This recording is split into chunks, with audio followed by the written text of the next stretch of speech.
Pada video ini, admin akan kongsi alur cerita hilang dalam Rindu episod akhir atau ending versi novel karya Mia Azwari.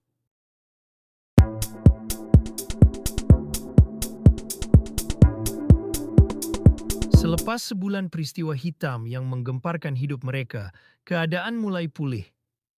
Nurul semakin sihat dan hubungan antara Aira dan Nurul kembali jernih tanpa sebarang pergaduhan kecil. Namun tentang Hana, Ejaz masih memilih untuk berdiam diri, walaupun Aira sudah berkali-kali bertanya. Dia enggan memberikan maklumat, mungkin kerana masih menyimpan rasa marah terhadap Hana yang pernah berniat mencederakan keluarganya sendiri. Suatu hari, ketika Aira dan Ejaz sedang berehat, mereka dikejutkan dengan kedatangan Datuk Mukris. Pada awalnya, Ejaz menolak untuk berjumpa dengannya, tetapi setelah didesak oleh mama dan papanya, dia akur. Perbualan dimulakan dengan bertanya, khabar tentang kesihatan Nurul. Kemudian Datuk Mukriz memohon maaf kepada Aira. Aira terasa berat hati untuk memandang wajah lelaki itu kerana teringat penghinaan yang pernah diterimanya dahulu. Datuk Mukriz mengakui kesalahannya yang terlalu sayangkan Hana hingga sanggup menutup segala kesalahan anak saudaranya itu dengan wang.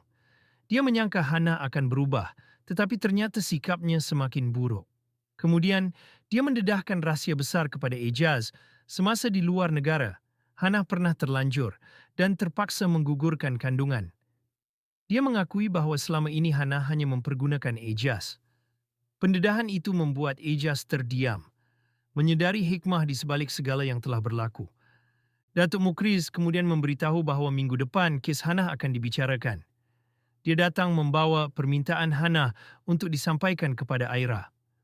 Walau bagaimanapun, Ejaz dan keluarganya sepakat untuk tidak menarik balik dakwaan terhadap Hana kerana kesalahan yang dilakukan terlalu berat. Sebaliknya, Datuk Mukris menyerahkan sepucuk surat daripada Hana kepada Aira. Di hadapan semua orang, Datuk Mukris melutut dan merayu supaya Aira memaafkannya, mengingatkan kembali bahawa dahulu Aira pernah memohon Hana mengaku kesalahan, tetapi dia sendiri memilih menghina Aira. Air mata Aira tumpah, namun akhirnya dia memaafkan dan memilih untuk menutup kisah lama. Datuk Mukris lega, merasa beban di bahunya terangkat. Selepas itu, Aira dan Ejaz membaca surat Hana.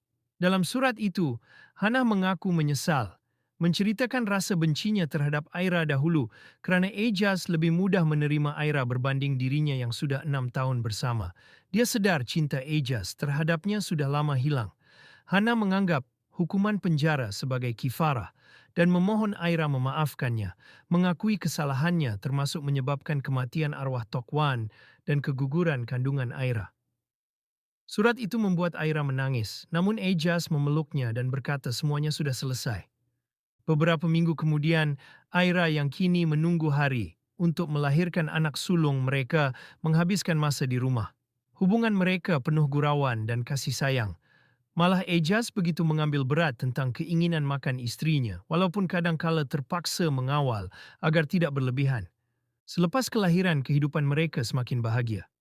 Mereka berpindah ke rumah sendiri, namun setiap bulan pulang ke tanah arwah Tok Wan untuk menziarahi pusara keluarga Aira. Faruk, rakan baik Ejaz, berhijrah ke luar negara selepas berkahwin manakala Hana dipenjara 5 tahun. Bagi Aira dan Ejaz, mereka sudah lama memaafkan Hana. 2 tahun kemudian, ketika menghadiri majlis perkahwinan Tia, Aira sempat mengusik Ejaz dengan pengakuan lucu bahawa dia pernah menendang suaminya semasa mengintip di kelab dahulu. Ejaz terkejut dan tergelak, mengenang memori itu. Walaupun sudah lama, rasa cemburu Ejaz terhadap lelaki lain yang memandang istrinya tetap ada, namun kasih sayang mereka semakin kuat. Aira kini sedar bahawa kehilangan orang tersayang memang menyakitkan, tetapi dendam hanya merosakkan diri. Dia belajar untuk reda, memaafkan, dan menghargai insan yang ada di sisinya. Selagi diberi peluang hidup bersama orang yang dicintai, Aira berjanji untuk menghargainya hingga akhir hayat.